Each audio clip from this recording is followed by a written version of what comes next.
Hello, I'm Richard Gisbert, and you're at The Listening Post. This week, South Sudan, what they're fighting over, as opposed to what the media are reporting there. Russia does something it hasn't done since it was the Soviet Union: expel an American reporter.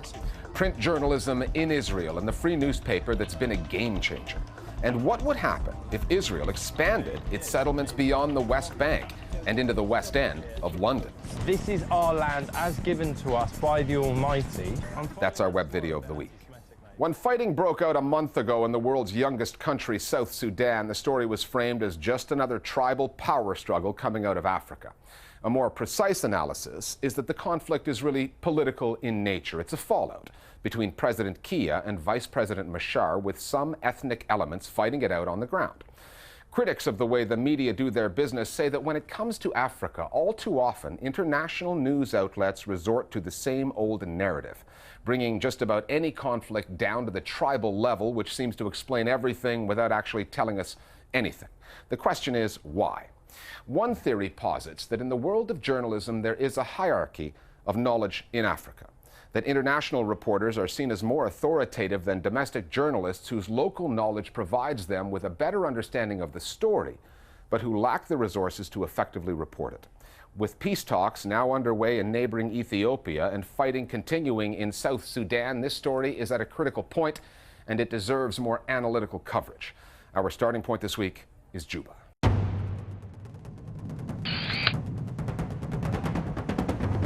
South Sudan is still basically a newborn trying to get on its feet, and that's intensely interesting to the media. The world's newest country on the verge of tearing apart. To frame it in terms of a tribal conflict in yet another African country. Possible. It was very easy to fall into that trap. Hundreds of people have been killed this month as rival ethnic groups fight for control of their country. You focus on one angle, everything else then that feeds that assumption. So through that process, you get the simplified narratives coming up to the top. Journalists, particularly broadcasters, like to deal in shorthand, resorting to buzzwords, handy little devices that sum up complicated situations. But how does one shorthand the South Sudan story? Two ex-rebel leaders of differing ethnicity, but members of the same SPLM party, President Salva Kiir and his vice president, Riek Machar, who were part of the same government that fell apart when President Kiir fired Machar and the cabinet 7 months ago, that then led to fighting involving members of two different ethnic groups who aren't always fighting each other. The answer to hear the international news media tell this African story is, it's two tribes gone to war. What has been missed here is actually what is the quarrel about. The quarrel is within the SPLM, which is the leading party. And actually, the quarrel is on the structures and the laws and regulations, the constitution of the party, how people are elected and how people are voted in. And this is completely being missed out, and nobody wants to discuss it. But these are the things that people are fighting over. The media has a responsibility, really, to make sure that they cover this beyond just the ethnic conflict, because it's very easy to help deepen that divide if you do it the wrong way. If you make it out to be that it's only Dinka versus Nuer, and say someone on the ground in South Sudan picks up a paper and sees this, it reinforces that idea in their minds that this is a struggle between neighbors, that the only way to solve this is to completely separate the two. And that's not something that the media really should be encouraging. The reason why it's dangerous to portray the conflict in ethnic terms purely is because in South Sudan, in particular, there are a lot of stakeholders, regional and international, and they have the ability to create solutions and to force different parties to come to agreements. Now, if these agreements and these solutions are being presented as ethnic ones, then the solutions will break down along ethnic lines, which only aggravates ethnic fissures further, as opposed to tackles the root of the situation, which is essentially political. But it's a tricky balancing act, because the lived experience of victims and survivors in many parts of southern Sudan right now is one of having been targeted on the basis of their ethnicity. And so you also don't want to sideline that reality. So the trick is, how do you present that testimony, that very real testimony, without at the same time suggesting that this is somehow inevitable, which I think is the trap that too often Western commentators have fallen into. Exacerbating the problem are the changing economics of the news business. Shrinking budgets mean fewer resources, fewer journalists actually based in the places they are reporting on, and more who parachute in, hit the ground running, and then try to figure it all out. Often the best way to do that is to get to the front lines, which usually means getting taken there by one side or the other. But in South Sudan, what can look like a win-win situation, journalists getting access and the government getting coverage, can easily become lose-lose.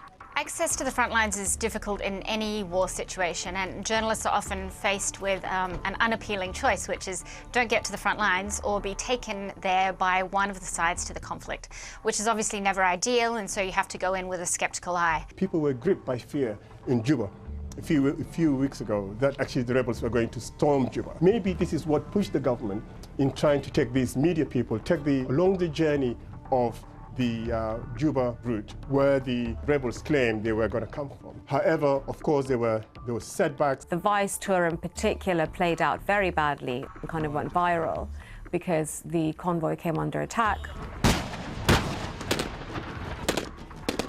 which highlights the challenges in trying to control the message. It kicked off big time. There's incoming machine gun fire. And gives the impression that the South Sudanese government is actually not entirely in control. And so the actual reports from there, you see the people who are fleeing both the rebel groups and the government. You see the ill-preparedness of many of the government fighters. We were just walking up the road with the general when suddenly the firing started. And so the more they try to control the international media, the more they slip through their fingers as they tighten the grasp. For all of the shortcomings of international journalists recently arrived, the local media are hampered too. Independent journalism is in its infancy and suffers from government censorship. Nevertheless, it rankles many Africans that most of the outside world puts its trust in outsiders to tell their story, often in simplistic tribal terms that just don't apply. There is a view within global media that Western journalists have sort of a better or higher position in a hierarchy of knowledge about Africa. Not that I agree with it, but there was one particular incident where a Guardian journalist was touted as the first Western journalist in South Sudan, and this created a lot of anger in South Sudan, and particularly amongst South Sudanese journalists who felt that this was a slight to them. So what? He was the first Western journalist in the region. It didn't mean that his access or his information was better, perhaps the contrary. The development of Southern media since independence has been extraordinary. You've seen an explosion of young Southern journalists who have been so keen, but in all cases they have been struggling with resource constraints, and the bigger difficulty that most local journalists cite to is not those conditions actually, but the conditions of censorship by the new government that have been a huge disappointment to all of those who believed in the new South Sudan. All of which leaves news consumers with two choices, neither of which is ideal. Go with the reporting of outsiders, most of whom are experienced, but are learning this story on the run, or go with the locals, who know the story inside out, but can only report so much. The world's youngest country, and the people who care about what is happening there, deserve better. Our Global Village Voices now on the coverage of the conflict in South Sudan. Oversimplify and make the audiences see this in terms of ancient hatreds, which gives a sense of inevitability and a lack of solutions. You lose what are the core drivers behind this conflict. Things like political power struggles, greed, corruption, and huge development needs. The media's role is to report the story as it is, to allow for people's protection on the ground. Their reporting should cover both sides: the lack of state, the lack of the role of the state, the lack of the state's involvement in people's lives in providing services, in providing development, the right to development, the right to protection, human rights, and reporting from the bottoms-up perspective of the tribal factor of the war. Time now for Listening Post News Bites. Russia has expelled an American journalist for the first time since the Cold War. David Satter a 40-year veteran correspondent and writer on the former Soviet Union and Russia, went to Moscow 5 months ago to work for Radio Svoboda, or Radio Freedom. It's one of a network of stations funded by the U.S. Congress. Russia's foreign ministry maintains that Satir overstayed his visa, but according to an interview that Satir gave to the UK's Guardian newspaper, that's not what he was told at the Russian embassy in Ukraine, where he had been sent to renew his credentials. The diplomat with whom I was speaking said he had to read something to me. He said the statement read, "The competent organs," referring to Russia's post-KGB intelligence service, the FSB, "have decided that your presence on the territory of the Russian Federation is not desirable. You are banned from entering Russia." Expelling Satir runs counter to a recent trend that has seen President Putin on a charm offensive that Kremlin watchers say is designed to win over hearts and minds prior to the opening of the Sochi Winter Olympics next month. While Satir is the first American reporter expelled from Putin's Russia, British journalist Luke Harding of The Guardian was bounced back in 2011. Harding and Satir have done some similar work, particularly writing about possible FSB involvement in political killings in Russia. The media fallout from the political corruption scandal in Turkey has cost a high-profile journalist there his job after he dared to challenge the Erdogan government and the pro-government line of his newspaper live on television. Murat Aksoy was a columnist and editorial writer for the Yeni Shafak Daily until January 11th, when he confirmed via Twitter that he'd been fired. The announcement came the day after he appeared on a news analysis program on CNN Turk hosted by Kunet Özdemir, during which Aksoy criticized the government over the recent scandal that has led to the arrests of the sons of 2 government ministers and has seen hundreds of top police officers dismissed or reassigned. Vallahi aslında bugün ortaya çıkan manzara bir anlamda gerçekten tırnak içinde devletin çöküşü. Hükümetin yönetemediği bir siyasi kriz var. Aksoy also called for an early election, which got some attention since his paper supports Erdogan and the ruling Justice and Development Party, the AKP. In the past few weeks, Erdogan has called for criminal charges to be laid against journalists he considers to be undermining his government. Özdemir, the CNN host, relayed the news of Aksoy's dismissal on his own Twitter feed, ending with this comment on the state of Turkish media today. What an advanced democracy. The muckraking Greek journalist Kostas Vaxivanis has been back in court, and this time a judge ruled that his articles on a real estate scandal involving an ancient monastery and one of its senior monks went too far. On January 13th, Vaxivanis was ordered to pay 10,000 euros in damages to the Vatopedi Monastery and to its abbot, Ephraim, over articles that he wrote in 2012 about a controversial land swap involving the government that saw forests owned by the monastery exchanged for prime real estate in Athens. The judge ruled that the article, published in a magazine called Unfollow, was defamatory, since it suggested that Abbot Ephraim, who was serving a jail sentence at the time, had attempted to win his release through illicit means. The article was entitled "In the Name of the Father and the Son and the Spirit of Investment." Vaxivanis first grew in prominence in late 2012 when he inflamed post-crisis Greece by publishing a list of more than 2,000 names of wealthy Greeks in connection with possible tax evasion. He was acquitted of charges relating to that publication in 2012 before being retried and again acquitted. These days, Vaxivanis runs his own news magazine called Hot Dark. Israel's newspaper industry is looking distinctly unhealthy these days. In addition to the challenges that all the newspapers are up against in the digital age, Israeli papers are dealing with a relative newcomer, a free daily called Israel Hayom, Israel Today. It's owned by American casino mogul Sheldon Adelson, who's gambling that the publication will help his favorite politician, Prime Minister Benjamin Netanyahu, stay in power. A little more than 5 years after its launch, Israel Hayom is now the most widely read newspaper in the country. And it's hitting some of Israel's oldest publications where it hurts in their circulation figures. Ma'ariv, a traditional broadsheet, is close to bankruptcy. And Haaretz, a liberal daily, is in trouble too. As well as flooding the market with a free competitive alternative that offers cheap advertising, Israel Hayom is also having an effect on the political landscape. The Listening Post's Flo Phillips now on the newspaper and what its growth means for both print journalism and politics in Israel.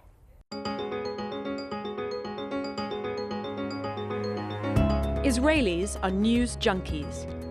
In a country with only 8 million people, there are 13 daily newspapers and at least 90 weeklies. But long gone are the days when newspapers were the go-to source for information. Today, Israel's newspapers are being left on the stands, and traditional broadsheets are struggling to make money and retain public interest. But there is one paper that is not cutting back. Wherever you go, you get Israel Hayom in train stations, in bus stations, in restaurants. It's not a paper, it's a joke. But it killed many of the papers, because if you can get for free a paper with 80 pages, why pay $10 for a 12-page paper? I don't think they contribute anything to the media scene here, but I think they approach well people who never read a newspaper before. It's very mild, it's very thin, it's a 5-minute newspaper, but it's there. ההופעה של ישראל היום אכן הרסה. The appearance of Israel Hayom has ruined the media market in Israel. It's widely distributed, it's free, and more than that, it sells advertising at very, very low prices, flooding the market, further reducing the profitability of other papers. Israel Hayom has a distinct political slant. The day after Barack Obama was re-elected, one op-ed declared, "The US chose socialism." And over the past couple of months, it has produced headlines like, "Tear the mask off the Palestinians," "Iran has all but become Nazi," and "Personal persecution of Netanyahu is unprecedented." We contacted Israel Hayom to ask about their journalism, but no one was made available to comment. The paper is owned by American billionaire and Benjamin Netanyahu supporter Sheldon Adelson, who Americans got to know during the 2012 elections when he spent $150 million on trying to get Republicans elected. Since 2007, he's been putting his money into a newspaper, and by extension politics, in Israel. As a free alternative, Israel Hayom has flooded the Israeli newspaper market.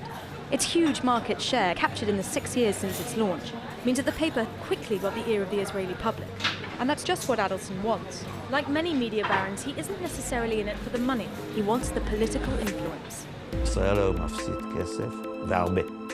Israel Hayom loses money, and a lot of it. My estimate is the paper loses about $10 million a year. But I don't think it bothers Adelson. I'm sure he is prepared to invest many more years and a lot more money to keep Benjamin Netanyahu in power. Anything to prevent a liberal, moderate, peace-loving policy towards the Arab world. Investment in journalism in Israel is not about money. It's about shaping the future of this country. When you are Sheldon Adelson and you call the Prime Minister 3 times a day, and you tell him what to do because you are his publisher, that's not kosher. I don't like this. He wants to make Israel look like him. And Adelson is not exactly shy with his views. A few months ago, he proposed a solution for the Iran nuclear stalemate. His approach, dropping a bomb in the Iranian desert, was unconventional. So there's an atomic weapon goes over ballistic missiles in the middle of the desert that doesn't hurt a soul.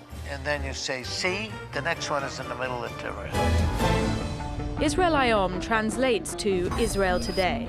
Israelis have nicknamed it Bibi Today because it clearly favors Prime Minister Netanyahu and his conservative politics. But Adelson's investment in that pro-Netanyahu agenda has had a limited return.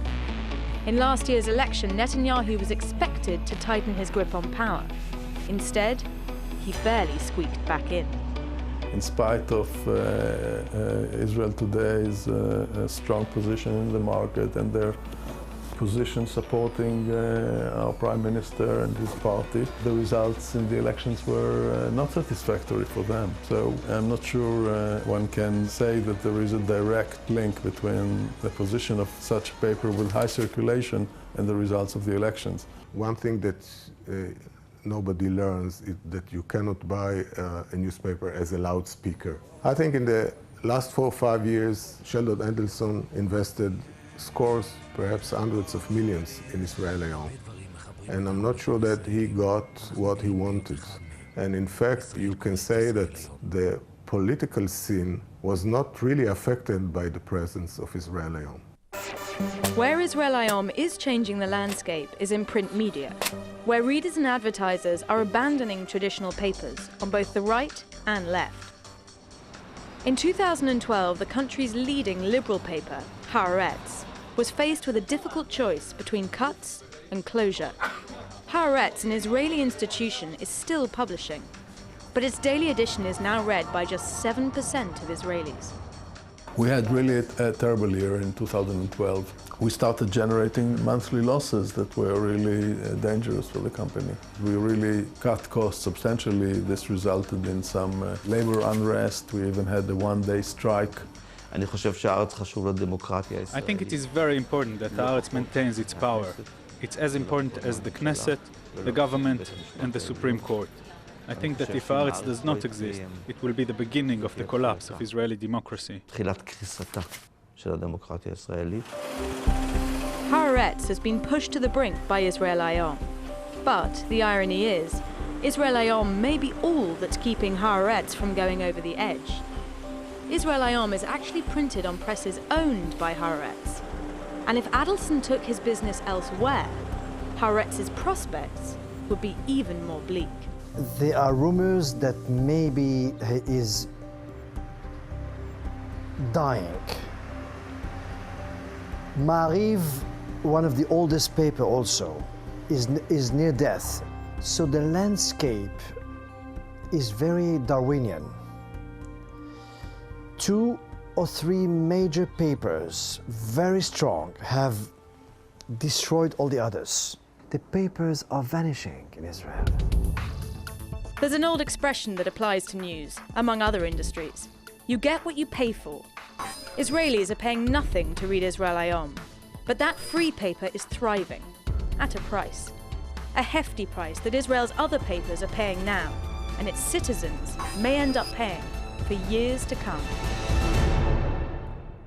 More Global Village Voices now on Israel Hayom and the bleak future for print journalism in that country.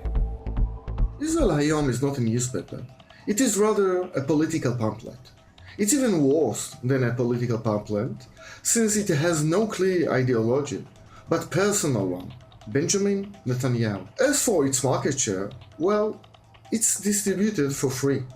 I have great doubts how many Israelis would pay around £1.5 or £2 to read the Prime Minister's press releases. Israel Hayom is very right-wing set.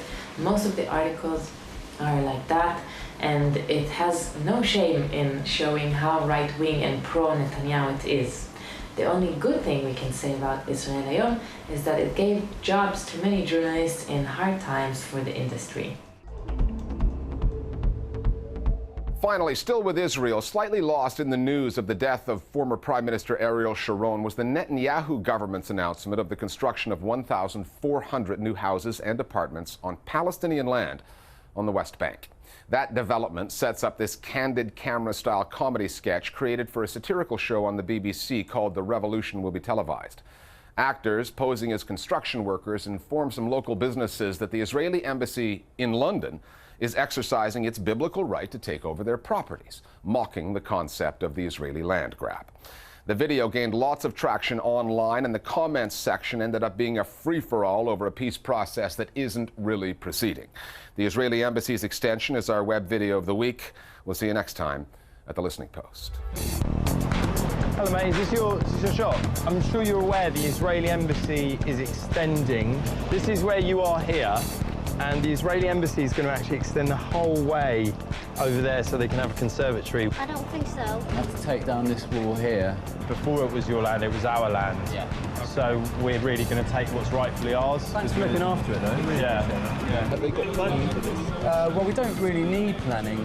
We've got a very, very old planning book. It's about 2,000 years old. Can I have a letter, something that can... Well, we generally go with the bulldozers first and letters later. And you see all those olives you've got in the deli display there? They're ours as well. It's not like taking someone's land is a big deal. You've been doing it for years. I mean, what's the problem? So you mean to tell me this is proposed? Don't see what you're talking about proposed. This is our land as given to us by the Almighty. I'm finding that smile a bit anti-Semitic, mate, so I think you should really wipe that off your face.